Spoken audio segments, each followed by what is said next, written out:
This is why wrestling sucks. You a dumb, me tell you. You a moron, I's right. Just shut the funk up, baby, and let's have some fun. Bienvenidos a Diosas y Cosas Hermosas, reparto, el luchador grasa Lucas Walker. Además, el hombre peludo de Folk, Funkmaster. Las mujeres tienen relaciones sexuales debido a la realización que viene de estos cerebros.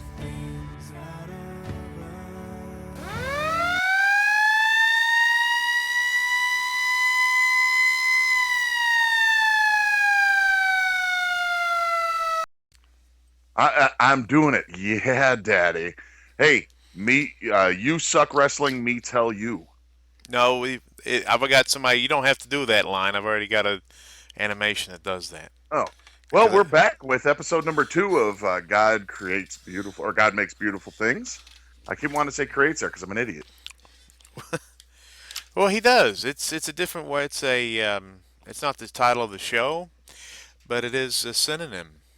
A synonym. Yeah, which tastes. You put that on some toast and some butter, and you're rocking and rolling. Neil Young. Now, if you're watching on YouTube, I'm Big Luke. I'm the guy you just saw dancing. If you're listening, I'm the guy that you love from In the Padded Cell podcast on the Offshoots Radio Network. And if you just watch the video, I'm the guy healing the man with the power of the funk. I'm also you've come to know me through my role on Full House when I was Uncle Joey, and then also I was the subject matter for the most famous Alanis Morissette song, "You Ought to Know." So that's who I am. Huh? Well, fantastic. Hey, man, I'm gonna say you know, we was a wrestling show, I guess, and we talked a lot about Saw and ETCW, and I'm sure we'll do some more of that later. But oh man, I go to Dunkin' Donuts this morning. Well, you were a cop. Yeah, well, I was. And yeah. I'm like, I just wanted to get 2 bacon, egg, and cheese bagels, man. And I walk in there, and I'm the third person in line. Not third person. There's 2 parties of people in front of me. And I'm standing there and I wasn't invited? Yeah, no, I mean, it was a party. Hang out. Speaking of which, I know he'll never listen to this, but there was a party that we were not invited to, apparently. Which was? The Wally Miles, Wallapalooza, Jagger Sterling WrestleMania party. Yeah, I heard they rented out a whole auditorium, and you know what? I would have probably declined because I was too busy watching Walking Dead. Well, it would have been nice to be asked. I mean, they asked Mark Green. Yeah, well, yeah, but Mark Green is pretty awesome. Well, so that's the ring announcer of Severe Attitude Wrestling. Yeah. Anyway, go on with the Dunkin' Donuts. I'm sorry. So I'm at Dunkin' Donuts, and I'm waiting in line. I'm there for 15 minutes. Damn. And I never moved up once in line. And the woman behind the counter is probably about 50 years old, but then again, you know, it's Sevier County. She might have been 30, but even hotter. She starts. I mean, she's just pitching the most unprofessional fit I've ever seen because she was out of 20s. She shut the store down. She went over and closed the door and put the close sign up because she was out of 20s. But she went, and the whole time she's going in the full-on Cott County dialect, you know, like their own language out there where they don't close their mouth when they talk. She's like, I mean,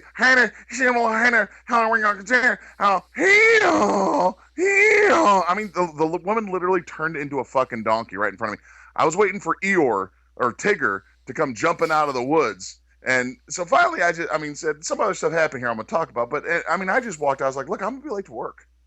I was just so mad at this damn Dunkin' Donuts. But while I'm standing there, I'm the first people in line is a group of 4 ladies. And all of them were, and again, we are not anti-gay here at God Makes Beautiful Things. But they were all butch lesbians. So no lipsticks. No, butch lesbians. All 4 of them. And usually you don't see them travel in packs because, you know, like the butches like the lipsticks. And that's kind of where I'm going with this is I'm sitting there thinking, I'm like, you know, if you're gay or lesbian, you know, if you're a dude and you like dudes, I'd assume you like dudes. So I don't understand why gay guys all act effeminate and you know, date other effeminate acting dudes. Wouldn't you think like the best gay dude in the world would be a guy that acts like a fucking guy?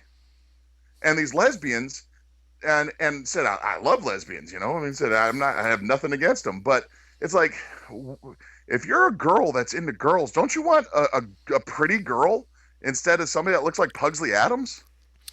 There's a problem with your logic. Okay, You're straight.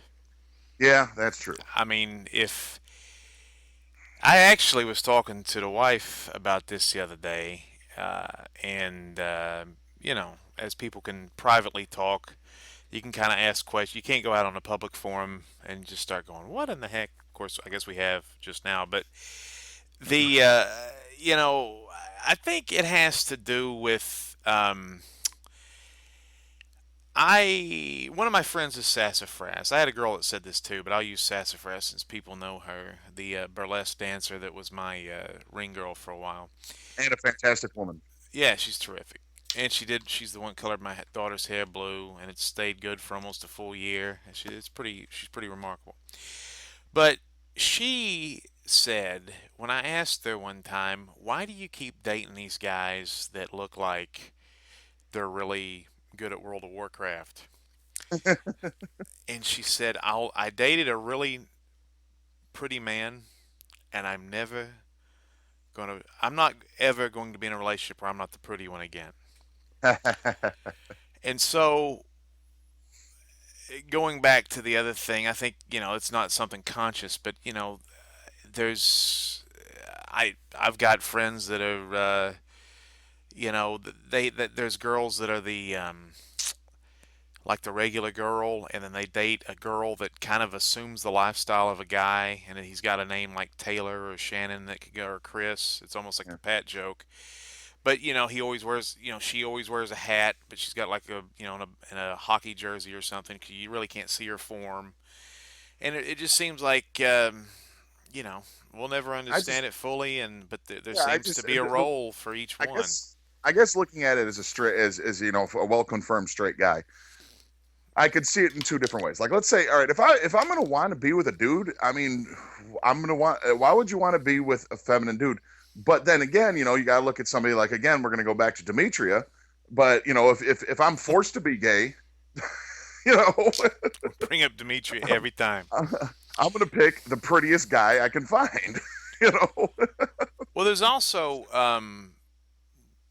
something that you may want to consider too. I mean, we'll talk about, but the Kinsey scale, the guy that actually came out, and he was the first guy in Western history to kind of come out, and there was so much misinformation about sex, and nobody ever talked about it. It was so taboo. You couldn't talk to your minister about it, or you'd get weird fairy tales, or you couldn't talk to anybody at college about it. But this guy came out and he started, Kinsey. There's a movie called Kinsey that Liam Neeson played this guy, and he was the first guy that kind of went out and started saying, "So, what gets you off?" and all that kind of stuff.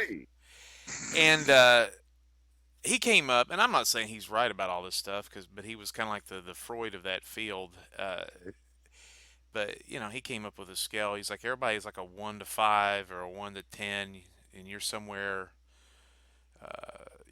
You're either a 1 straight or you're a 3 on the gay scale or whatever. And I mean, I don't know. This is probably, if that's true, if you're some number on that gay scale, yeah, you would probably like straight dudes. I know gay guys like straight dudes.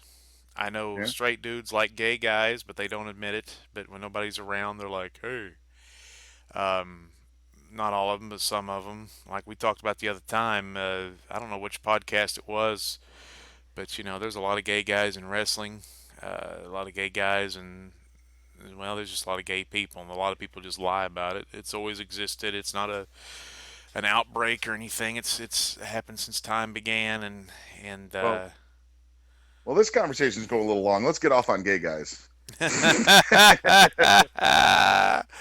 Only if you pay me. Now, I just saw something on Facebook too. I want to direct anybody that listens to this, because 300 people listen to it on the Offshoots Network, and we have 100 views. Episode 1, we got 100 views on YouTube, and that's cool.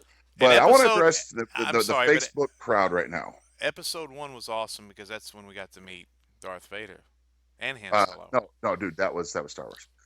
Oh, What All right, happened? but What happened on God Makes Beautiful Things episode 1? I forgot. that was Lando. where no, actually no. Episode 1 was you're right with the pod races. Okay. Ooh. Never But mind. no, I want to directly talk to the youngsters out there on Facebook, the cool kids that hang out the fence after school, And I want to tell you, if you're at home with a big piece of bread and you make a sandwich, that's called a sandwich. That is not called homemade Subway. Okay, there was a time before there was a place called Subway, where people actually made these things called sandwiches. Okay, and different places call them different things: hoagies, heroes, po' boys, whatever. But seriously, straight up, it's not Grinders. fucking homemade Subway. Grinders, Yeah. hoagies, and grinders. But okay, so Well, I have a Facebook Funkmaster V, and if you're listening to this and I haven't accepted your friend request, do not be upset, because my Vinny Vineyard account is strictly for family and old friends and people that would probably consider coming to my funeral. And that's no disrespect, but the Funkmaster V thing's for all the fans and people that like my music and people that want to be, involved in the wrestling stuff that I'm involved in and stuff. But I eliminated about 13 to 1,400 people off my Facebook, and I've never been happier. And in fact, it's weird. You get so many people after a while, you're like, is my friend Chris Stam dead? And then, you go back and you're like, oh, he's been posting every day, but it's just getting covered up with. well, and you said the Bull intro crap. to this intro to God Makes Beautiful Things is basically based off those people that used to be on the wrestlers and such that used to be on Facebook. Yeah, With let's shift gears to wrestling a little bit, and we'll talk about the story, because I think everybody, including Trey, who I guess he thought we were going to be a religious show or an all-topic show that would be, and it's not the case at all. There was a wrestler in East Tennessee, and his wrestling name was Nathan Styles, which is really original. That's not the And- D-Dog dude from Seymour, is it? Well, I got confused. The There is a D-Dog and there's a Dangerous D. And Dangerous D used to wrestle for Terry Landell. Is Nathan Styles is the one that was trying to start a wrestling school, and we gave him so much shit that he decided not to start wrestling school. 'Cause we're like, yeah. we're like, who are you to think that you can train wrestlers when you weren't trained yourself and you can't fucking wrestle? And he's the guy that then said God told him it's time to do something else. I always love that with the guys. I know there's a lot of people all over the country that listen to this podcast, but the guys down south, when they're no good or they've reached a point where nobody wants to book them, all of a sudden Jesus said, it's time to grow up. But if they were booked everywhere, then all of a sudden Jesus, they wouldn't pick up the telephone. From Jesus. But anyway, And they start going with the full name gimmick. Yeah, I get you. yeah, and then Or see, my problem with the people that convert to Christianism is they become like full on hardcore, more Christian than Christians, where they're out at the street corners or in the middle of the city with the sign up. You're gonna burn in hell, you fool.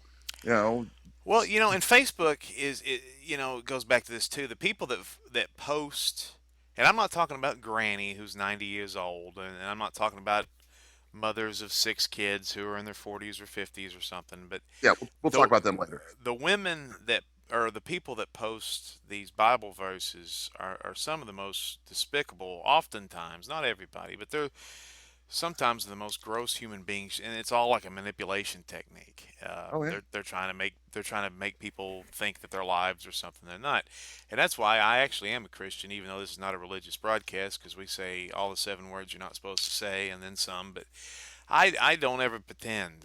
I mean, I don't read the Old Testament. I'm not going to put up I'm not going to put anything up from Samuel or anything like that. But occasionally I'll encourage people or tell people something that I think spiritually is important, but I don't use Facebook for that crap. I always just feel, when I see that, I roll my eyes every time. Well, I like kicking out the religious debates because I'm just like, guys, did you even read the fucking Bible? Yeah, and see, like Tommy Henry, the promoter from FTW, he always thinks I'm attacking Christianity when all I'm really attacking is stupidity, which is rampant in our community. it's just like, man, read a book. I get along more with atheists and agnostics than I do Christians, because I just don't think I think Christians hear what Grandpa thought 40 years ago or 100 years ago, and they just assume it's right. And even though you The, have science or logic or something else, the they're just completely stupid thing about the whole gimmick is that it's like these guys will sit around and they're like, so they'll quote, if you say goddamn in front of them, they're like, oh, do not take the Lord's name in vain. I was like, I didn't take the Lord's name in vain once. Read the Bible and actually read the words of the book. Thou shalt not take the Lord's name in vain has nothing to do with saying goddamn. It's you shall not take the Lord's name in vanity and call yourself godly to put yourself over. and that's what a lot of these cats do. Yeah. And if you do know, I guess we are making this a religious broadcast, but if you do, even though we were joking about that, if you do see what Jesus, when he was on earth, what he was pissed off about, he was pissed off at the sanctimonious, holier than thou Christians, which Yeah. is rampant down here. It's just you can't. Everybody, man, just be chill, just be cool, Mo D. I wish the Christians around here were more like Rastafarians. Just like, hey man, take it easy, man. I think that's what it's going to be more like than. You know what Jesus you did loves you, wrong? cool man. Yeah. And then the bass, doo-doo-doo-doo, doo-doo, the drums come in. But Yeah. anyway, so this guy, and I'm not knocking Nathan Styles because I've talked to him a couple times. He's a nice guy. Everybody in wrestling's a nice guy pretty much, but this guy's no exception. He's a nice guy. And he's not uh, the caliber of wrestler that is like, these guys that, the Jeff McMahon or Jeff Hardy, Alex McMahon character, or AJ Gann or something like that, or Terry Landell or some of these just morons. He can actually go out and I think have a good match. He wore like I've actually seen his matches. They're not horrible, but Yeah. there's a lot to Sure. be, improved on. But going along with me, and this is the reason why, and there's a catalyst, the religious stuff and the racist stuff is why I got rid of a lot of my Facebook friends, and the wrestling dharma, is the religious stuff too, is these religious memes that are just stupid. Like, if you don't click like, Jesus will get shot in the head with a shotgun and stuff like that. Or the devil will eat another unborn fetus or something, I mean, it's just ridiculous. But he had a meme, which is the water wheel in Pigeon Forge. Yeah, at the old carriage restaurant, the Yeah. old mill restaurant. And that's up near your Great neck. soup. Great soup. Do they use the water wheel to make it? I don't think so. Okay. So it is a water wheel, which most Americans would recognize that a man would make this. Or a woman, with a big back, like the Brienne from Game of Thrones or something. But She's hot. well, not in Sorry. the show. When you're 6'8" and you see a girl that's like 6'4", you're automatically you move her up about 4 points on the scale. Huh? I would not know anything about that. So that's what gay people wouldn't understand about Luke Walker. Hey, But so anyway, there's a picture of a water wheel and a man-made waterfall, not a natural yeah, one. it's about a 4-foot drop and it's just straight as a line. I mean, Yes. you could see the concrete in it. Yeah, there's no beautiful white water coming off of it or nothing. And in the background, you see a downtown and some foliage. And the thing said, "God makes beautiful things," which about made me want to die. And I immediately posted, I didn't know God made water wheels and dams.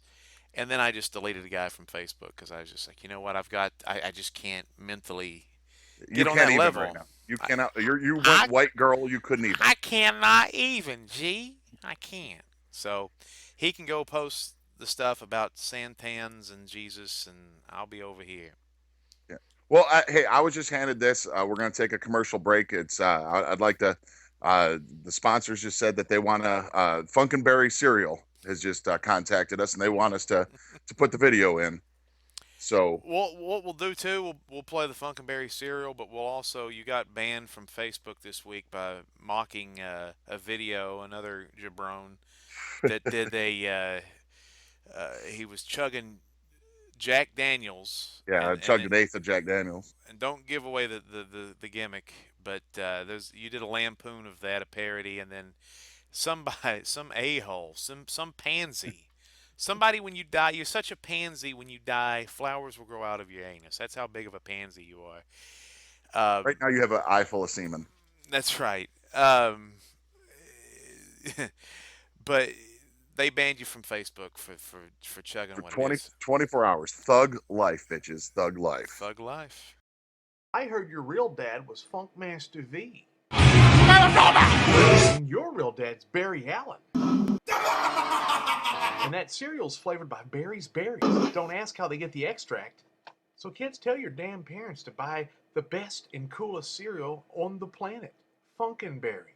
It's like a terrible flavor in my freaking mouth. That was the idea. Funkin' Berries coming to your breakfast table and for them titles. Don't fake the funk, eat the Funkin' Berry. So I saw this video of this guy, and he was all tatted up. He thought he was cool because he drank a whole bottle of Jack Daniels one sitting. Well, I'm not one to be outdone. So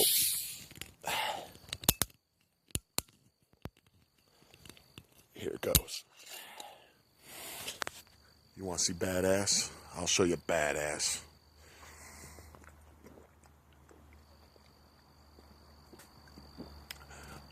Oh God, it still tastes like ass. All right, man. So what was it? What? What was I chugging, man? Boone's Strawberry. Boone's Farm Strawberry Hill. That's Good. right. Still tastes like. It tasted just like the south side of Chicago's bum butthole. It was just, and I told you, I finished off that whole bottle after that in like another 30 seconds because that shit's carbonated. I didn't remember that.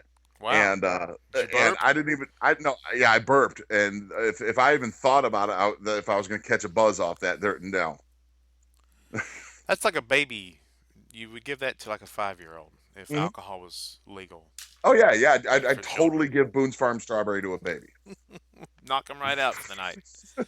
And they would they would appreciate the Gerber's split pea baby food after that. So something big happened this weekend. Me and you had a pretty big weekend in wrestling, and we started at ETCW where we wrestled in front of. Well, I wrestled and you returned the favor doing the commentary for me on the third wall commentary. Well, We'll show that here too, but I guess we might show clips of that while we're talking here. That might be a good thing to do. But it's more entertaining to listen to, and you just nailed it, man. Just nailed it. Well, I'll tell you what. We'll do here at some point. I'll break away, and then we'll do. We'll show some of the matches or whatever.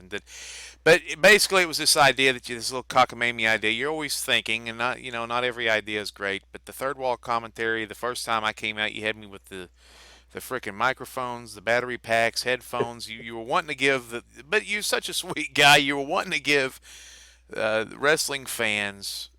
With those microphones, it sounded beautiful. Yeah, I would also broke my spine. One of them was humongous. But you wanted to give wrestling fans the what it's like to be a wrestler in the ring, and or even kind of a manager too. I mean, just kind of what it's like to be right there at the ring, and hear what it's all about and see what it's all about, and almost feel the punches. Yeah, like the camera was shaking a lot of times when you heavyweights were in there rolling around and going at it. But so I mean, with the ETCW, like I posted something this week too, and I was trying to get everybody over, and I don't know, somebody could have took it wrong, but I was really trying to be more positive than negative. I always try to be. And well, the problem we run into is we work for a couple promotions, and if you talk good about one, the other promotion's probably going to think you're talking bad about them.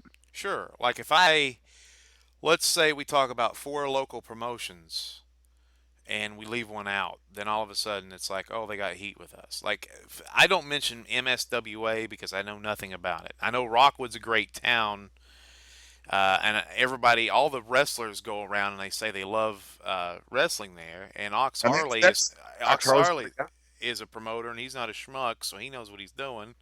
He's been in the business for a long time, but I don't know nothing about it. I've never been down there. But the only thing I know about is, unfortunately, they signed up with the AIWF, which really basically that's just saying, hey, give us money and we're going to take away creative freedom from you. Is You that know? what it is? I see. I don't know. Like, It's like an NWA gimmick, but the NWA, even though it's been dead since Shane Douglas threw their title in the garbage can, it's at least got a little bit of prestige, a little bit of honor. Nobody's gonna ever say, "Oh, what's Smoky Mountain doing NWA Smoky Mountain? Oh, that's stupid." No, that actually is a pretty good fit. But the Sure. AAWF, they let anybody in. And I might even get Matt Classic or whoever it is might message me if he listens to this and say, "Hey, you're bad about the AAWF." Well, the AAWF, it's stupid. I'm sorry. Said you let anybody in there. There's, I've seen AIWF shows on YouTube because I love friggin' independent wrestling and I watch it all the time. There's AIWF shows, endorsed shows that are in front of 10 people in a shed with wrestlers that don't have a single bit of gear except for maybe some pleather, So it's a dumb thing to do. And anyway, we got lost. Well, no, I think it's a good point. I wouldn't call it stupid because I'm ignorant of it. I don't know, but I understand it's good for promotion. I didn't know they had any kind of creative control over these things, but I do know, and I'll quote Barry from Funk and Barry this. He said for every good AIWF promotion, there's probably 4 or 5 bad ones, So, and Ox's is a good one. Rockwood's a great town. There was a guy down there who was a fan, and you could make serious money down there, bro. Right. But there was a guy down there one time who actually, do you know Fraggle Rock? Do you remember that? Oh, hell yeah, no Fraggle Rock. Reliant K redid their theme song. Look it up on Facebook. It's friggin' awesome. Well, every time we watch Game of Thrones and they mention Castle Rock, we go, down in Castle Rock, clap, clap. Dun. Yeah. So, and then Gretchen, Little Miss Funk picks up and then slumps down and goes, "Down to Castle Rock." Well, I don't let Gretchen watch Game of Thrones because I love her. But well, I let my daughter watch it because she's awesome. But your daughter's awesome too. We got some good kids. We'll talk about some family. You let her watch the Game of Thrones? She does. My daughter. When I was a kid, the first movie I remember seeing besides Star Wars and the Superman movie was Poltergeist. And the reason I'm not scared of a single damn thing in my life is because, especially like movies don't scare me, because I saw how fake it was. So my daughter, when she's about 6 years old, I'm watching The Evil Dead 2, and I didn't know she was awake. And she caught a glimpse of it, and she's like, "Oh, Daddy," so from then on, she likes to point out what's fake and stuff. We're watching this movie, and this is a really underrated movie called Grave Encounters. It's kind of like a Paranormal Activity, Blair Witch kind of thing. Totally underrated movie. This movie will entertain the crap out of you. And me and her are sitting up over summer break last year, or over Christmas break this last one, and we're watching. It's like 2 a.m, and we're watching this movie, and they're sitting in a room, and all these arms, like ghost arms, start coming out of the wall. And Jenny goes, "They just want to cuddle. They're cuddle hands, Daddy. They just want to cuddle." And so, my daughter's a trip, man. Well, it's good that she's riffing on that stuff. But anyway, that's a good point. But I don't want to get too far. We're going down this rabbit trail so far. The back up. We were talking about Game of Thrones, but we're really talking about Fraggle Rock. There was a reason I was wanting to say Fraggle Rock. Rockwood. Oh yeah, there was a guy. Man, thank you. There was a guy. Do you know the? Do you know 8 degrees of Kevin Bacon on that shit? Yeah, no kidding. Do you know the Dozers from Fraggle Rock? The guys. Doozers. Weren't they kind of dumpy, and they looked like they were like. There was something on there that was dumpy, and I think he had like a fedora. He might have been a Fraggle. I don't know, but anyway. There's a guy at Rockwood, I swear to Christ, and I'm not even lying at all. Not even trying to be funny. Well, swear to Christ, you're gonna go to hell. You're breaking the command. God makes beautiful swears. Anyway, he looked like one of them dozer people, and it looked like he came out of the ground, and every inch of this man, even his palms, Luke, was covered in dirt. And there was the kind of the Peanuts, the pig pen thing where there's like the smoke cloud constantly. His hair was covered in dirt. His hat was in dirt because he had a little hat like the Dozers or whatever. Or maybe it was maybe it was the guy that you just said, like, down in Fraggle Rock, whatever, that guy. He looked like that guy. with the little fedora hat and the thing. Goober Red or whoever the hell they Yeah, are. Goober. Was it Goober? It was something like that. He looks like a goober. Anyway, down there at Rockwood, there's a guy like that, and he always wanted to hug you and shake your hand. And I mean, it was just like, you talk about wanting to be like Jesus. That's the point where I was like, okay, brother. Instead of sitting there going, get the hell away from me, brother. But Rockwood's a good show, and MSWA. But like, going back, this, and I will put Ox Harley over to the moon. The guy is an intense professional. So I'm not saying anything bad about you, Ox. I just don't like the WF. Not saying anything bad about your show. Run your show. You're a great guy. Yeah, that's what works for him. That's what he wants to do, and they're doing good down there. But like, and this is all going back to my original point. There's a lot of independent wrestling, and you've said it. There's the potential for this to be the hottest thing east of Oakland here in this area. You got NWA Smoky Mountain, and they try real hard, and they've got some good stuff going on. You've got MSWA with Ox. Ox know what he's doing. He used to live up in Chicago, and he's been around. I wrestled with, like I said, with him up in for this guy Carmine up in the Minnesota, Wisconsin area back in the '90s. He didn't even remember me. Well, I'd say Ox has had a drink or two and probably a smoke of something. Or since 1997, he's probably wrestled a few matches since. and Ox probably has taken a couple shots to the head with some chairs and stuff. But ETCW in Blount County, depending on how you Blount County, they're drawing anywhere between 200 to 400 to 600 people a show. Mm-hmm. Saul, I think, which is Severe Attitude Wrestling, has probably got the best storylines going on in the area, and probably outside of maybe Smoky Mountain, I haven't watched much of their project, but probably the best in ring. You went out there, the best what? Oops. We have mucho technical problemo momento. Funkmaster V and his time-saving life hacks. Hey, everybody in Radio Land. Peanut.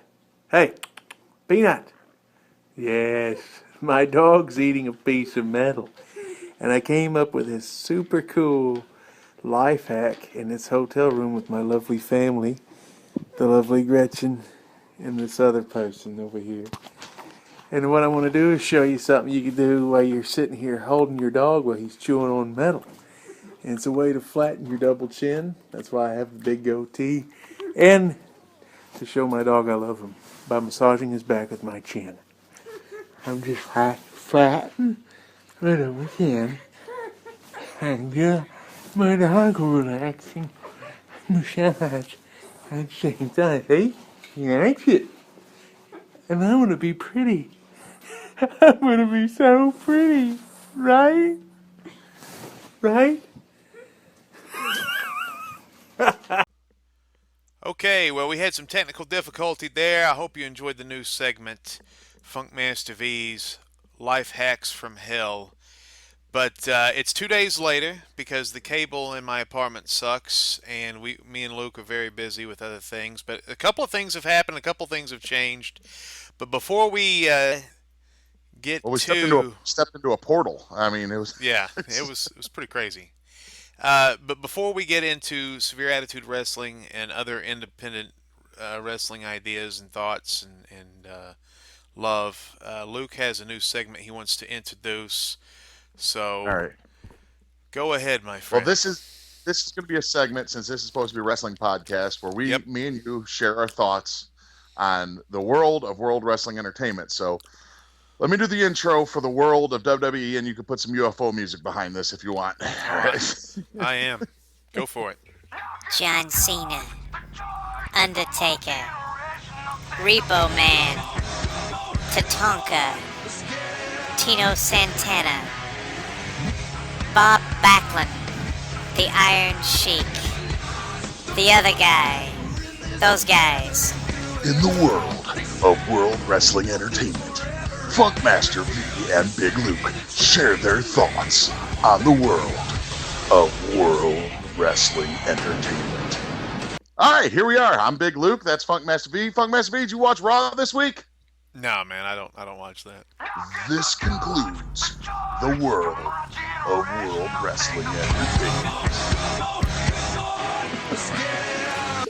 Well, there you go. But you know what's funny is I do not watch Raw, and I don't watch TNA or anything else. I like watching World of Sport with Johnny Saint and Fit Finley, or I like watching um, wrestling at the Chase. When they used to call him Ted DiBiase taking on James J. Dillon and Harley Race. That's the kind of stuff I like to watch. Yeah, I'm a YouTube guy. I love indie wrestling and territory wrestling and. See, I have a hard time watching independent wrestling who I don't know, but I like watching the old stuff. But did you hear about, and since you're a Chicago guy, did you hear about what Phil Brooks said about calling WWE phony wrestling or phony fighting this week? No, I didn't pay attention. Yeah, I just wanted to see what you thought, but I guess it's true. We don't have any opinions on anything worldwide. And that concludes the world. But yeah, I said. I mean, I've seen Phil Brooks when he was CM Punk and as a kid, and I watched him kind of come up through the LWF ranks. And his brother Mike is a decent guy, and the Professor, he's a decent human being, no matter what has been said about him in the past. And I really honestly could care less. I'm glad he made it where he made it and he did what he did. But I mean, in my opinion of it, it doesn't affect my life in the slightest. Well, I don't, I think he cuts a good promo and he's a good wrestler. And I like the fact that he doesn't look like an Incredible Hulk action figure like everybody else does, because everybody's the same build and on that level. And that I don't, when everybody looks the same, I think you eliminate a lot of psychology situations that you can have in matches that are fun to watch. Big guy, little guy, skinny guy, strong guy. Used to Jim Rat was a gimmick, and now it's the norm. But he's got the same thing that I lived in Chicago, the actual city of Chicago, for a year, so I can say I'm from Chicago. But Phil Brooks is from Lamont. Okay, he's not from Chicago. He's from Lamont. Now I'm gonna tell you a little side story about the city of Lamont. My brother used to be the FEMA, they called it EMA, but the FEMA guy for Lamont. And one night we drove in his FEMA car all around the city of Lamont and changed Canal Street to Anal Street with our. Would you have a green Sharpie? With our green Sharpies. But there's a place in Lamont called Tom's that actually has Schlitz beer on tap. Delicious. So, yes. My old drummer used to have a bunch of Schlitz memorabilia. I think it was Schlitz, or it was one of these weird offshoot beers. But he he basically just called the wrestling as phony fighting, and how do you become the best at phony fighting. And I don't know if I dig him saying that, but like I said, I don't think he'll do too well in MMA though. Yeah, well, and said, I mean, if it's phony fighting, why have I been walking around all week since all weekend like a freaking 90-year-old man? Hell, my grandpa's 96 and he walks around better than I have since the fights this weekend. Well, and also if you listen to his documentary or followed his career, I mean, he's been in bad shape several times, so I don't know what he's getting at either. But anyway, enough about that crap. I really don't care about that. I just wanted to hear what you had to say about it. But I had a lot to say. Oh yeah, Anal Street. Do do do do do do do. I'm walking down Anal Street. I'm getting weird looks everywhere I meet. Sorry. Anyway, that's pretty good right there, man. That's good stuff. Eh. But so anyway, yeah, some stuff happened this weekend. We're getting into ETCW. There's a few things I'd like to talk about with that. You repaid the favor of me doing the the ringside commentary. That's up on that. You'll have a better clip of all that on the Funkmaster V YouTube network. Oh yeah, the third wall commentary where we bring the audience into the ring and we interview the wrestlers as they wrestle with space age technology. It was a lot of fun getting back at you. But at the end of that, it was a tag team championship match between you and Cody Raines, which kind of hurt my feelings that I wasn't invited. But You weren't there the month before to try out. You just named your tag team the number one contenders. You're not the number one contenders. But anyway, and then the Forces of Evil, which is Payne, of course, and Noah Richards, of course. And those guys come down from northeast Tennessee. And professionals, good guys. Well, they're bastards. Well, yeah, but I mean, said that what I liked about the match, and I'm going to go a little, break kayfabe a little bit. It was 100% nothing was planned. Well, that's and if when you watch the match, it goes in many different directions, and nothing, absolutely nothing, called. So. So you're basically saying this was not phony fighting, is what we're no, it was not, not at all. But it turned into a shoot at the end, verbally.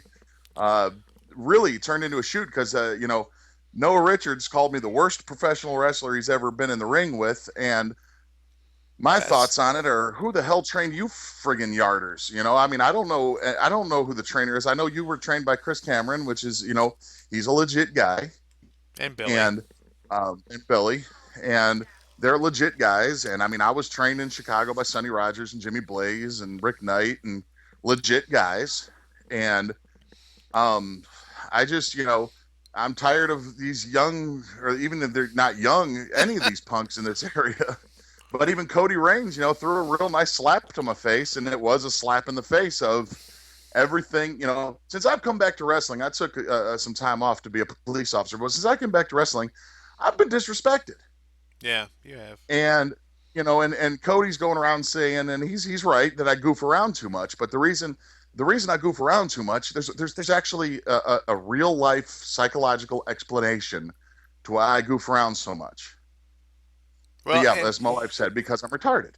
No, back when I was 19 years old, right around somewhere in Stone Park, Illinois, I got into a fight with a guy that I can't even remember why. And being 6 foot, he touched my balls. He touched your boob, I thought. Oh, okay. Yeah, he touched my even boob. Worse. No, me being 6'8" and 3, even back then I was probably about 270, 280, and a big strong kid, and I was on the juice at the time and lifted a lot of weights, and I punched him and connected so solidly with his jaw that I felt his jaw literally break from a punch.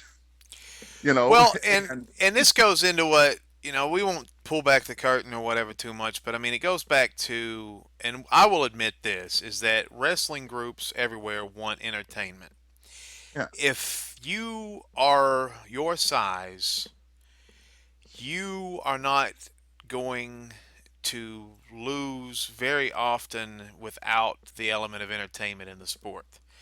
And so I understand why you ham it up and stuff, is to make the matches perhaps more fun than instead of a lot of just a lot of beat downs or whatever. What it boiled down to is, in real life, in wrestling, I had to handicap myself by becoming, because once you detach somebody's jaw from their face and it stays under their skin, and you feel it with your hand and everything, and then you watch the guy, and then if I'd have ran into that guy a year later and saw what he looked like, and then been like, dude, I don't remember what we fought over. And I just, He touched your boob. He touched my boob. And I'm like, why, I'm going to have to stop taking life so seriously to avoid situations, to control my anger, to, so I don't literally kill people. Because let's be legitimately honest. If I'm going to fight with 90% of the people in the sport of professional wrestling, I'm going to beat them. That's it. I'm sorry. I mean, if you're offended by that, suck my balls. I can whoop your ass. So, long story short, though, you and Cody kind of got at each other. He slapped you in the face. You beat the crap out of him going to the back. You beat the crap out of Noah in Payne. So there's going to be a big cliffhanger. What's happening next ETCW show with you in that situation for them belts? Okay, I don't know why they did this, but apparently Cody asked for it, and I it seems a little weird. Cody's been nice to me for the last couple of days, and hasn't quite said I'm sorry, but he me and him have kind of come to terms with what happened, and a lot of things he is right on, but he doesn't understand why. And they booked me and him against the Forces of Evil again. So Well, do you trust him for that? I mean, that seems like it's I setting don't know. up. He's a good kid, and Is he, he? you know, like I said, he's got to learn. He's got to learn. I tried to teach him, everything I can about the sport of wrestling, but there's some things you just can't learn. One day, it's like teenage the son of a father. Well, eventually, you have to beat the shit out of your dad. You have to test the old man. Well, I mean, these are old time stuff. They don't do that nowadays because dads are pilled out candy asses. But like there came the point where my brother is a huge man. My brother makes me, my brother is the same size as Mabel was. I mean, the resemblance was ridiculous. And I mean, if I stand behind, he was that big? yeah, if I stood behind Mabel or my brother, you wouldn't see me. They're that big. And my brother has always been just a little bit a little bit taller. Now I'm a little taller than him, but he was, my brother is 420 pounds, and a big lefty, and just agile, and very, very fluent in his movements, and he would whoop my ass all the And time. English. Yeah, but he's pretty good in English. Yeah, but my dad would whoop his ass if my brother tried my dad. My dad would kick the living fuck out of him because my dad was a cop his whole life. My dad knew nothing but high school, Army, police. That's it. My dad was, and still legitimately to this day, he's getting his nut cut off on Thursday. And he's going, hey, I don't need it anymore. He's the kind of guy that'll cut the, what did that one comedian, I was riding Karen, he was like, yeah, they told my grandpa he had throat cancer, so he just cut it off with a butter knife and ate it. That's the kind of guy my dad is, even though he's a goofball too. But there came that one time when my brother was 16 and he really wanted to honestly try the old man. And here my dad's got 16 stitches in his stomach from getting hernias removed. And, so it's kind of like that. Sometimes the kid has to try the old man. And that's what I think, in Cody's mind, he's got to do that. Obviously I see something in the kid that other people don't, or other people refuse to. But I think if him focused, and if he starts hitting the weights a little harder and losing a couple pounds, he could be a Vader. Well, I mean, I think he'd get better. I don't know if he could be Vader. He could be a Vader Vader light maybe, but and we've talked before where I'm not a huge Cody Raines fan, and you are, and I think the kid's great, and I will say that match that he had with you, where I was cutting up with the camera, and I apologize if that cost you the titles and the winner's purse, but I was trying to get back at you because you cost me my championship chance and the purse from that. But anyway, it was coach purse. That was pretty. Well, yeah, sure. Zipper wouldn't zip all the way. I think he got it in Cicero though. But anyway, the he showed me something, and that wasn't a bad match, and cardio was a problem though. Cardio was a problem. Well, there you go. I mean, you got to get that under control. And then, speaking of which, so okay, I went on the internet because I'm that savvy when you were telling your story. So that's April 25th, ETCW, Alcoa, Tennessee, at the middle school. We'll be back at the middle school, and it'll be a challenge. We've been having trouble drawing in that place. We've been going to some other schools, and we've been drawing. Oh, was it the Alcoa Middle School? Yeah. Yeah, that's the one that people, said, but it's weird that we consider that, that place will draw 150 and we'll be like, oh, this crowd sucks. Because with ETCW, we're so used to wrestling in front of 400 to 600. Yeah. And then, when that match that you just had, that was about a 400 crowd, which I'm pretty proud of. Like you said, man, I think what we were talking about before we had that, what was it? The problem with my freaking internet. Yeah, the portal to hell. We were talking about everybody. This area is outstanding. It's going to get better. There's a lot of places. There's a lot of potential right now. It's like a boulder on a hill. And we're saying east of Oakland, this could be the hotbed of independent wrestling.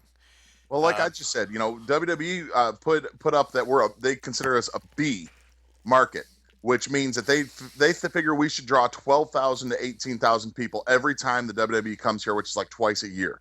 Mm-hmm. So that means there's 18,000 wrestling fans in Knoxville and the area around it. Yeah. Why aren't they at our shows? Why? Because we've let too much shit happen. Well, I think Terry Landell has absolutely ruined Knoxville. Yeah. He chased Jim Cornette out. And I think there's been way too many bullshit. I mean, we had a guy today on I had a guy today on Facebook keep apologizing. Please, I want respect in wrestling. It's like, quit. You look like a white poop. You're never going to be a professional wrestler. You're never going to be taken serious. You got to look like you could beat up, 85 to 100% of the crowd. Like I said, if I'm not going to make it, you're not going to make it. Right. Well, in my opinion, you've made it. See, that's the thing where I like independent wrestling because what is making it now? Going to the WWE where you get a paycheck and they put a plunger up your butt and call you Super Turkey. And hey, we're up against our last break, man. Let me throw a commercial up and we'll come right back. You may not know who I am or who my lovely assistant is, but my name's Funkmaster V and this is the Phoenix, Brittany Fox.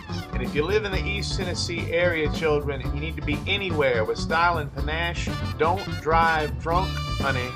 Ride with the funk. Funkmaster V's Uptown Cabs of Renown. Don't ride with them other taxis that'll rip you off. We are fueled by funk power. Fast, clean, and funky. Let's put that over for a sec. You, the king of karaoke at intermission, you came up with the thought that intermissions are awful, and my idea is that the wrestling needs to be more like a sporting event. It needs to be a viable option for people to go have fun. You will be entertained at Severe Attitude Wrestling. You will be entertained with most of these East Tennessee shows, and but the intermissions are ridiculous. They're good for to get up and go to the bathroom and stuff like that. But so what you've come up with, you are the self-proclaimed king of karaoke of independent wrestling. Which is a story that, can I tell you? And it'll take about 3 minutes. Sure. Why I'm the king of karaoke? So me and my dad are getting drunk on these 24-ounce margaritas that were $4 at our hotel in Myrtle Beach, and we're sitting on the patio and they're doing karaoke, and we just keep drinking these margaritas and getting up and singing karaoke. And apparently, I remember singing 2 songs. Apparently, we sang 6. But the next morning, me and my dad get down from our top floor hotel room, leaning on each other for support. We walk into the pool area where there's like 12 people sitting in the hot tub, and we get a standing ovation. They stood in the hot tub, and we're going, "It's the kings of karaoke. You guys killed it last night. You guys are the funniest guys ever." We go in, we're like, "Thanks. What the fuck happened?" And we go in to get our continental breakfast, and we're sitting at our table, and this guy comes up and goes, "Guys, if you guys put out an album, we'd buy it." So that's where the name Kings of Karaoke came from. So it's So May 9th, before anything else, if you want to take on the king of karaoke, Big Luke Walker, I think Brian Pell challenged me with Uptown Funk with your theme song. So he's going to do Uptown Funk versus you. So okay, well then, If just I get the license for Uptown Funk, we'll do it. Go out, check out Saul. Brian Pell, the super fan, Saul's biggest fan ever, taking on Big Luke Walker at intermission. And what do we have a prize for him if they win? I'll shake his hand and maybe a slow jack in the left. I'll give him. He's a big boy. I'll see if I have a shirt that fits him. I'll give him an Uptown Cabs T-shirt for him. But I mean, it's fun though. I mean, and so many people Dante HP got in the ring and danced with me while I was singing, and Christian Lotus told me the guys in the back were just rolling on the floor, and the crowd just loved it. I mean, guys, promoters, do stuff like that. Do stuff that's outside of the realm of wrestling. When you're wrestling, wrestle. When you're not wrestling, entertain your fans. Wrestling is a 3-ring circus. We put over all these East Tennessee groups. Hood Slam's another thing. They have burlesque dancing. They have rock bands. They have hip-hop bands playing. It's entertainment. Wrestling is... I wouldn't even call that wrestling. That's a show. Hood Slam's a show. That's why people love it. Well, wrestling should be a 3-ring circus. If you don't like the dancing bear, maybe you'll laugh at the clown. If you don't give a crap about the clown, you're going to sit there and drool when the acrobat is doing the flippity flips. So I mean, that's what wrestling should be anywhere. Now let's talk about Saw, because I kind of tickled some asses with feathers about doing a Saw recap tonight. I mean, I don't understand. And I mean, yeah, every show so far. I mean, the first show we drew huge. It was a benefit for Rip. And that thing, standing room only, probably 300 people. And then the next show we had, we put on in the middle of a state emergency rain or ice storm, like idiots, and we drew maybe 50. But every show since then, the audience is climbing by 20 to 30 people a show. Yeah, I think it's some of the best storylines of the sport in the area by far that I'm aware of. Great matches, man. I mean, Hairband and Cadillac. Again, we always talk about Cadillac Cowboy, but I mean, Hairband's a green kid. He's into his gimmick, and he's a nice guy. He's a real nice, sweet kid. I love his hair, and the best match I've ever seen him in. Then you had Daniel Mulligan. Well, what happened in that match? Who won that match? It was Hairband, right? Hairband pinned him on his birthday. Whose I mean, birth- it was Hairband's birthday, but he ended up getting the crap kicked out of him afterwards. But I mean, it was he got the win over. And the funny thing is the last show you were talking about his mesh shirt. I think Caddy listened because he ripped that thing off 2 minutes into the match. So you had, and in Cadillac, I would consider that an upset. Cadillac's been around for about 5-6 years. Huge upset because Cadillac to me is, to me Cadillac's an A game. Cadillac's an A game player. And I think checking the rankings with Saul, Severe Attitude Wrestling, at least he's in the top 5, and I don't think Hairband's in the top 5. So that would be an upset. Then you had Daniel Mulligan, right, taking on Travis Sawyer. I heard that match was good. It was good. The crowd was a little low at the beginning of it because I said Daniel Mulligan and again Cadillac put on a great match, and Travis, legitimate son of Buzz Sawyer, is one of the I think another A player. Just he needs to be set up for success more, and I don't think we're doing that at SAW. I think Travis Sawyer, I'm going to put him over for a second. I think Travis Sawyer is the one guy in the area that can be legitimately pee your pants scary if he looks at you. Yeah. And then a moment later have you in stitches laughing your butt off. Oh, yeah. He can turn on, and then he's the best puncher in the damn group. I mean, he's incredible. And I just put over legitimate son of Buzz Sawyer. He never talks about that because he's an own steam kind of guy. Right. And Buzz Sawyer was way underrated too. Travis was way underrated. But Travis is again probably, if I'm going to put together top 10 wrestlers in the state, he's in it. Yeah, he is. So that was a good one. What'd you have? Who do Youngbloodz take on again? Who were the Jayke Murphy? Youngbloodz took on Jayke Murphy and Drew Game. Jayke Murphy, I'll figure out who that is. He looks too familiar. First time I saw him, he called me from California to get booked, but he looks really familiar. I'll figure out who it is. But they took the Youngbloodz to the limit. I gave him a rematch the next show. Really?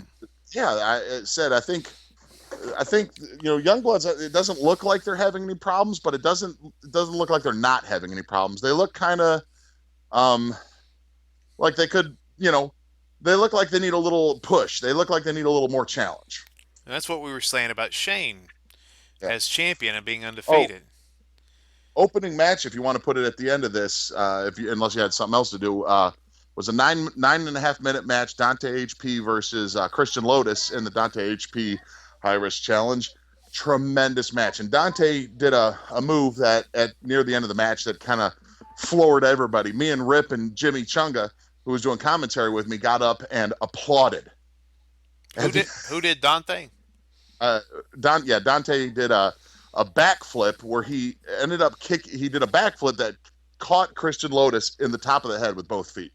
Did he pin him after that? No, then he went for his 420 splash, and beautiful match. Everything looked good. The kids are I'm so proud of my boys. No, those kids are great. They've come a long way, and they're at that come a long level. way, baby. Yeah, they're at a level. They're at a different level again now, and that's good. And that's the opening match for SAW after your promo, which we need to talk about. Well, that's what I was going to say. The opening thing of the show is I come out. Well, Leroy LaDouche, or whatever the guy's name is, I can't get it out of my mind that it's LaDouche.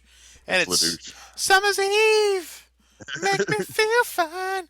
Anyway, little Seals and Croft for you. Little Seals and Croft, yeah. That's more your speed, Dad. That was for you. That was a Luke nugget. But he came out. A little sweet with it.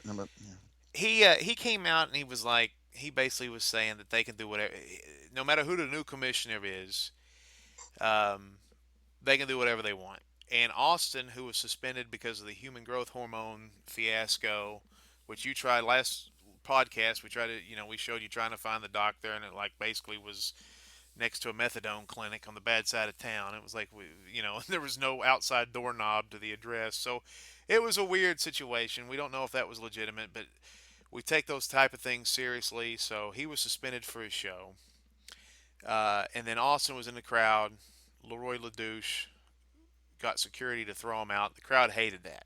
I didn't even know it was Austin. He had his hair in a ponytail. And who's that ugly girl getting thrown out? But anyway, so I came out, talked for a few minutes. The crowd remembered the funk. It was a good feeling. And everybody thought that I was going to be the commissioner. Shane Daniels came out all nervous because I know so much dirt on Shane Daniels, and we'll get into that either tonight or at another podcast, but there's so much on Shane Daniels I know. And so many things that get under his skin. So he thinks I'm going to be the commissioner. And I tell him, I'm not the commissioner. All I'm saying is that I passed the physical, or I'm about to take the physical, and I signed all the paperwork. I'm now going to be an active wrestler at Severe Attitude Wrestling. With the bullseye on you, buddy. I'm going to end that streak. But the new commissioner is Rip. And if you don't know him, it's Daniel Kelly, Rip. He's been out for a long time with neuropathy or something wrong with his back, and he's been basically in a bed for a year. He's lost a lot of muscle mass. He still looks great. He didn't get fat. He lost so much muscle mass that he looks like an above average weightlifter. Yeah, he still looks like a weightlifter. Yeah, but he's not what he was, and his knee pads actually fell to his shoes when he was working out earlier, which I thought was funny. And Jason Max always calls him out for skipping leg day anyway. So he came out and said, I'm the new commissioner. And basically, I guess throughout the night, it was announced that Austin Knight was going to be the special guest ref between Wayne Adkins, tremendous wrestler, and Shane Daniels for the belt. The drug test was fake. Oh, that came out, huh? I didn't know that. Yeah, well, we all knew it was, but what do? You can't sit there and... So, there's no way to go back in time and reverse the decision then from last month, I guess. So, nope, all refs' decisions are final. Yeah. So, Wayne, number one contender, takes on Shane. So, who won that one? Actually, Shane beat Wayne Adkins. Did he cheat? Yeah. Okay, well, But, said at Saw, I like to let things play out like they play out. I'm not gonna stop things from being entertaining, damn it, And then somehow, and I'm not sure what happened because I had to leave because my daughter had a picture up at the Knoxville Museum of Art, which was fantastic. Your daughter is a true artistic soul. It was a reinterpretation of Van Gogh's Starry Night, and there's this girl with the starry night in her hair, and she's looking at a butterfly, and there's all this red stuff behind it. It was cool to see it. I paid $80 to get in to see my daughter's picture. Then the only thing that happened was my wife got drunk on blueberry champagne. So that's why you were late getting back. Yeah. So Austin was, I don't know, he wrestled or something, right? No, what happened is after the match, me and Rip had discussed this earlier, that if it went the way it went and Shane Daniels did win, that, entertainment wise, and because of the screw job last time, and we can't reverse refs' decisions, Shane's wore down after a match with Wayne Adkins. Give Austin an immediate rematch. And so Rip came out. So Shane just won again, huh? It went a little more than that. Shane turned a little bit. Shane did more than I did the night before at ETCW. Shane completely, that snapped him when he realized that he lost his power, because they took Leroy Deduchy out of his power as the senior referee and put Sledge Fox in there. And Shane, the odds were stacked again. He didn't like losing control. He had control. Nobody could take it from him. And I mean, I liked that, just from a matchmaking point of view. It makes things easier. But he snapped. He lost his mind. He gave Austin about 6 Baldo bombs, a choke slam, he annihilated the kid. Really? Yeah, I mean, and it said it came down to where I mean, me and Rip are at the commentary booth because you said we got those commentary contracts that I'm trying to get out of, where we can't leave the booth. But Rip, Rip can. He's the commissioner, and he's like, "Let's go." So we went out there, and all we could do was save him. But I mean, we were in tears for the kid. I mean, said he, you don't, you want to think wrestling's not real. You take 6 Baldo bombs and tell me how you feel. All right, and that rhymed. Can you imagine? Now, one reason we've talked about being a tag team. If we're a tag team, we're going to have to run across the Youngbloods. And I know Octavius is strong. He'd probably do it to you, but I know he could launch me. That finish they have where Octavius just throws the guy in the air like 15 feet. Yeah. It's like a Zangief video game from Street Fighter. It's freaking ridiculous. If he can get me 8 feet, I'll be proud of him. And then Spoonie comes by and kicks the guy in the junk or something on the way down. I mean, that finishing move is something like it's from Def Jam from New York or something. It's nuts. Yeah. But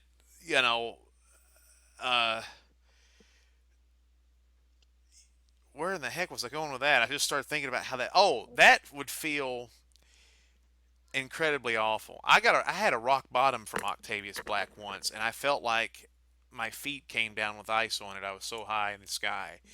I've been power bombed by Octavius Black. One of the most vicious moves that's ever been done. You know the Johnny Saint special where I roll into a ball? Oh yeah. He kicked me in the side when I was Ladies releasing. Yeah, he picked me up. I mean, it felt like I was screaming I was screaming so much I lost my voice before I even hit the ground. Well, my old finisher was a rock bottom type move where I get you in a full Nelson, then turn it into rock bottom. And in the ring that ends careers over at ERA, I legitimately knocked out Johnny Deacon and Cody Raines giving him that move. I thought you knocked out the Joker too doing that. No, I knocked out the Joker giving him I was going for a fall-away slam, and instead I just lifted him over my head and just threw him to the ground. Ouch. You son of a bitch. Anyway, hey, man, the kid, a 140-pound guy should not get in the ring with me. Well, he's only doing what those guys put him in that situation for. Well, that's his fault. He shouldn't sign those contracts. Are you an idiot? Well, oh yeah, I'm going to take on the 300-pound pissed off guy with a beard. I'm not. Well, the beard is what makes it where you shouldn't do it. He should have can it at least be a handicap match? Is there somebody else back here I can, I mean, Joker's don't get me wrong. The kid's a really good wrestler. He's a notch above a lot around here. Yeah. He's great tag team wrestler. But if I'm going to take on Joker, he better bring Christian Lotus with him. Maybe they can merge into like a Voltron type machine and like chicken fight you. That's what I said. I put over Dante and Austin all the time. The high risk impact. All right, make it if you want to take me on 2-on-1. Sorry guys, no offense. But upcoming, we've got you doing the King Karaoke next Saw show. Brian Pell's going to take you on with Uptown Funk. You're going to be in a tag team match with Cody Raines versus the Forces of Evil, Noah Richards and Payne at ETCW. And we've also got the Eagleton show coming up where it's a 6-man with you involved. Yeah, when is that guy? Is that May something or is that May 15th? May 15th at Eagleton. That's the 560 fans show. Yeah, that'll be great. So there's a 6-man with me, you, and SoCal Kid. I don't know. SoCal got his face burnt half off by Big O'Malley, so I don't think he's going to make it. That's true. Well, we'll have to look at that. Well, we don't have any friends. Who would we get as a third partner? Demetrya. I got to wrestle Demetrya. Demetria's actually a little pissed at me. I got to wrestle Demetrya on the 25th. And then May 9th, I'm taking on who's the guy I'm taking on? I forgot the guy's name. He wears face paint and he's been wrestling for a long time. Who is that trick? What is that trick's name? Shoot. Let me look it up real now. But May 9th, Fort Craig, Severe Attitude Wrestling. You're doing the King of Karaoke and you're doing commentary. Also doing, if you bring a sign at halftime, I'll judge it, and if you win with the sign, if you get to have the best sign, you'll get an action shot with the wrestler that their sign is about. Okay, and then I'm wrestling a guy named Sean Rage. looks like a mean cuss. Looks like he's got vampire teeth, actually. He's a guy that actually beats the crap out of Shane Daniels on a regular basis. So it's. Well, that's if I'm coming to get Shane and stop. The only thing I like wrestling. Don't get me wrong. I just want to stop Shane. Smart mouth, really, man. That's exactly why I booked the match, because I've already got something planned for Shane. Yeah, and I figured the best way for you to break back in and test what you can do and get your confidence up is to beat the guy that has been giving Shane a lot of problems. And you talk about on the 25th, I'm taking on Demetrya. Me and Demetrya at TXW won Rivalry of the Year. We have won Match of the Year. This is going to be a special match, me and Demetrya. I don't think I've ever wrestled him in a single. Every time I've always been involved in tag teams. But bell to bell, I've never wrestled Demetrya in a single. So this will be good. And I've wrestled. Just wait to see what I got planned for Shane and Leroy. Oh, at Saul. We're talking about May 9th. And then who's Shane? Do you not? Is that a secret? Who Shane is defending the belt? Yeah, I'm not even telling Shane. He's not. And guess what? He's not defending the belt. He's not. Nope. Okay.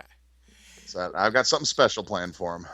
Okay. Well, we got a lot of interesting stuff, and we may do another podcast before these matches come to pass. But we've done a lot because there's 30 minutes on the previous thing. We're over an hour and 15 minutes. Probably have to edit some of this out. But do you have anything else you want to add to all this? If you're don't drive drunk, ride with the funk. Funkmaster V's Cuptown Cabs Renowned. Give them the number. Yeah, starting in the month of May in Sevier County, and you may get to see more than one professional wrestler driving you around in the beautiful mountains. And then, of course, Southern Belle presents Severe Attitude Wrestling, one of our other main gigs, and go check it out. All the other wrestling around town, man. Great American is supposed to be coming in, which they've not impressed me so far, but they've got Jim Cornette involved, and Knoxville needs good wrestling, and there needs to be something besides Terry Landell and Next Level Wrestling once every 10 months.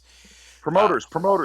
Worry about your own shit. Stop trying to challenge other promotions and badmouth them. Let the shit be shit, and you concentrate on your shit, or your shit will be shit. Yeah, and then that brings to mind FTW, because Tommy runs his mouth sometimes, but that's a good show over there in Sevier County. He's heading out to Newport, which I like. I like the fact that he's taking it on the road. And then MSWA, heard a lot of great things about, don't know anything about. Ox is running the show down in Rockwood. The fans love Rockwood. And then, of course, Barry, one of our best friends in the business, is doing Ego Pro down in Athens. And NWA Smoky Mountain up there, and a couple other here and there that are pretty good. ETCW. I heard they're bringing in Johnny Mundo, if I'm not mistaken. And, I mean, this is rumor. I have no idea but I mean, this might get me. It's a show on the same day we're doing another show, so I'm not going to put it too much over. But if I wasn't doing a show, I'd almost drive, because I heard it might be Johnny Mundo versus Wayne Adkins. Wayne Adkins. Mm-hmm. I know that guy.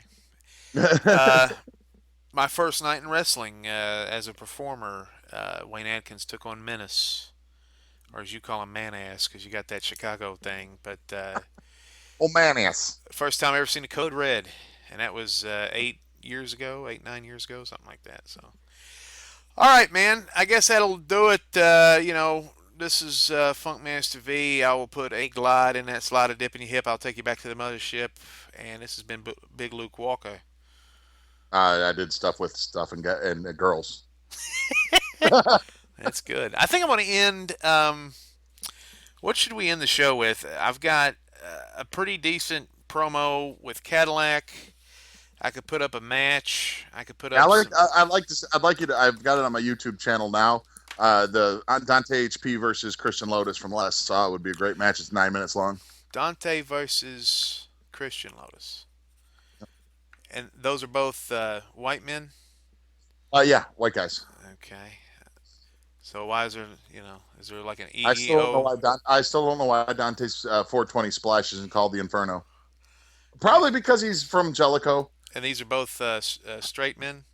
Yeah, they're both straight guys. I think Christian kind of sleeps in a puddle of his own piss in his basement. So. And these are both Christians? No, not at all. Both Republicans, though, right? Because we're in East Tennessee. Oh, definitely, because God makes beautiful Republican wrestlers. Okay, so we're probably going to get a call from just, some sort of equal rights organization. We got to put a minority or a girl or something in this sooner or later. Okay. I'll just say I love tits. How's that? I mean, is that not good? Oh. Maybe we should end with a Hillary Clinton speech or something. Oh no, God! Have you seen her? Cool. I just there was a Saturday Night Live skit that I don't think anybody likes Hillary. Like, I think there's a lot of people that like her husband. I love Bill. I love Bill Clinton. And I think, but Hillary just comes off like she thinks she's so freaking awesome. Right. Like she starts a speech with "I'm back," and I want to be like, "Who gives a flying shit?" But anyway, watch the Monica Lewinsky trial thing or hearings when he's like, "I did not have sex with that woman," and you could just see in his face he's like, "I fucked that fat bitch all over the place." Well, I haven't smoked a cigar since then, just because of the testimony of that case. So we'll let you, if you're too young to know what that is, look that up. And Bill Clinton, if you want to make millions, I don't know, I haven't done this before. Dip cigars. Why? Wow. And then also Google Santorum, the guy Rick Santorum. Google the word Santorum and see what that means. And that guy almost was president. So yeah. All right, brother, I'm going to go out here and worship God some more, and thanks for listening to the #1 religious broadcast in wrestling history. So, it's God Makes Beautiful Things with Funkmaster V and Big Luke. I love tits. See you, man. All right. Hey, are you still there?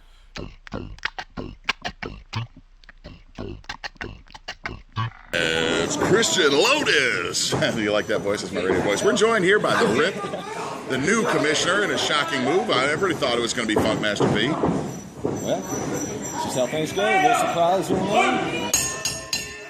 And that's the bell time.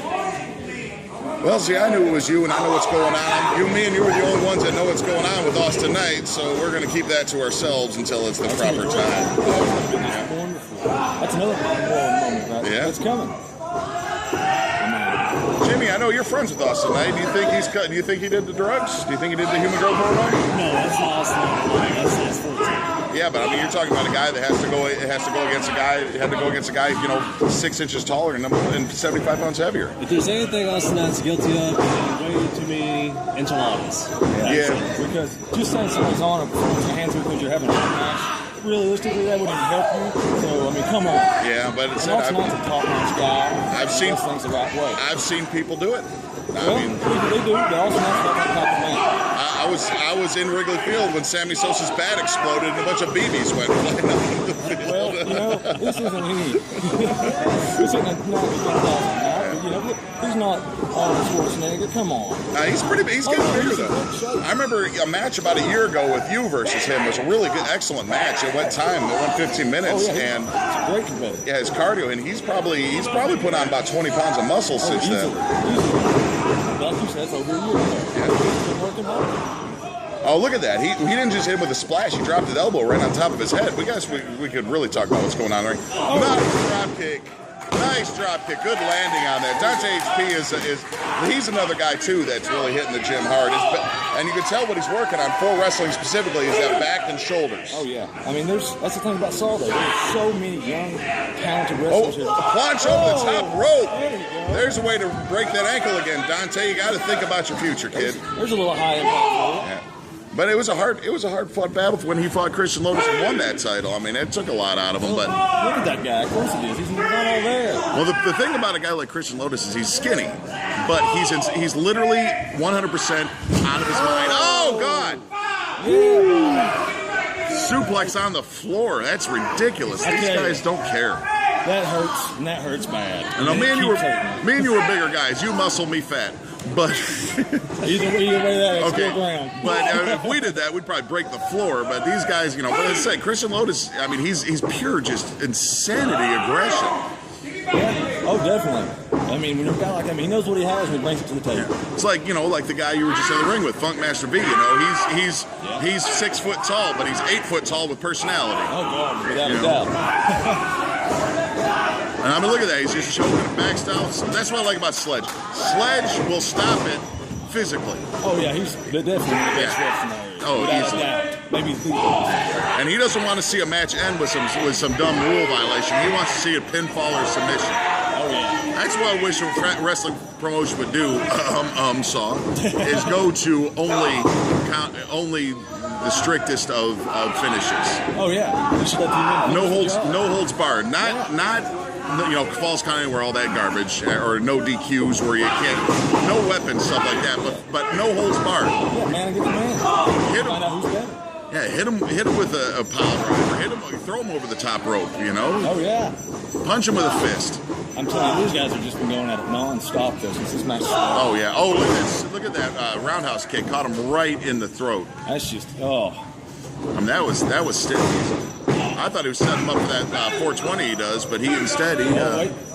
Maybe he was in case he kicked it. Well, he's doing something here. There was some more. Yeah, but I think Christian had enough time. Yeah. So you can't give him time to think because I mean the kid's got no body fat. He's got all pure energy. A little bit of what's he going for? Sledge looks like he could probably take both of them. He's a big ref. We need to put some tight jorts on him, and he'll look just like Steve Austin. He'll be out there. I'm gonna count to 3 on your ass. Hey, you know what? We might just do that. I'd like to see him Oh man, he is in a bad way right there. Though. Yeah, I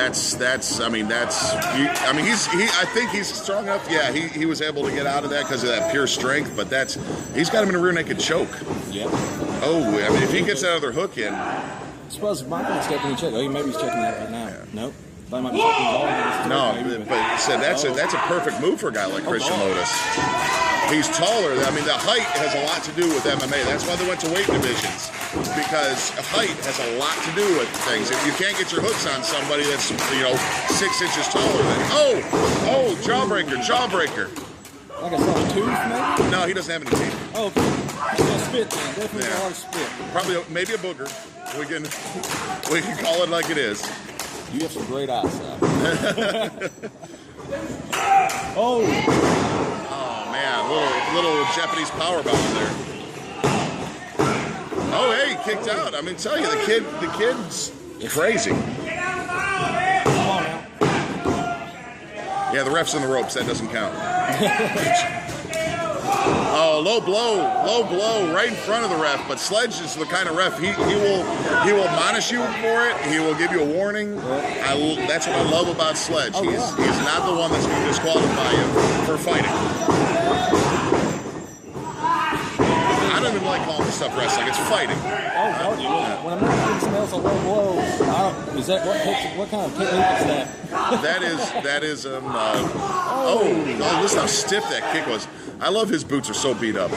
I love that he wears boots, but they're so beat up. Well, I don't care. Yeah, don't care about himself. I'm sure he's not polishing them and making them look pretty. Yes, I'd be very surprised. Jimmy, when you're in the cell with Christian Lotus on the Offshoots Network, what does he shine his boots? No, sir. He actually kind of urinates on them. Yeah, that's probably right. That's actually a good move. I mean, urine is not illegal and it's not a banned substance. No, it's just disgusting. This is a really good match. I wish Dante needs to get the crowd behind him. He's one of those kids that gets fueled by the crowd. Oh God. And the longer he gets beat up, the more the crowd. I gotta ask you a serious question. Oh, there it is. He'll do that again usually. Usually he'll do that a second time, but I think Dante's too low. Who do you think's better of the high-risk impact, Dante or Austin? That's controversial. Dante's a champion. Austin's not. I've never been in the ring with Dante. I've been in the ring with Austin. Yeah. I know Austin. Great match. I know Austin is a very, very good wrestler. But Dante's a champion and Austin's not. I mean, I guess you could say, he won the title last show, but, Hey, belt to belt. Yeah. And that proves that he is a great wrestler as well. Oh, look at that. I'm giving you, yes. That was beautiful. Yeah, that's good. He just did a backflip and kicked Christian Lotus in the top of the head. I got him back with him a little bit. Yeah. There we go. He's a guy that feels off the crowd, and he's just got to learn a little bit better how to work. I mean, they're still young guys. The problem is, you know, you're a young guy until you're not a young guy. If you don't learn all your lessons when you're young, 1, 2, oh, I thought he'd have to have it. I mean, even with a rattled brain that Christian Lotus has normally, that had to rattle it more. Then again, he might be normal now. He could be a PhD Rhodes Scholar, you know? Oh, what's this? Is a face buster? Oh! Oh, right into an RKO!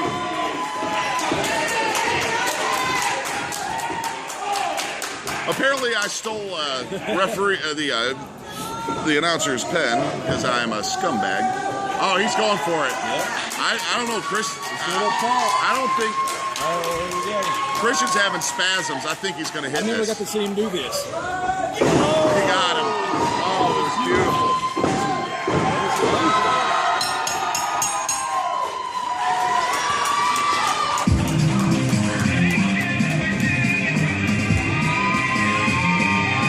All right, guys, that was a intense match in the Irish Challenge. We will be back with you in a little bit.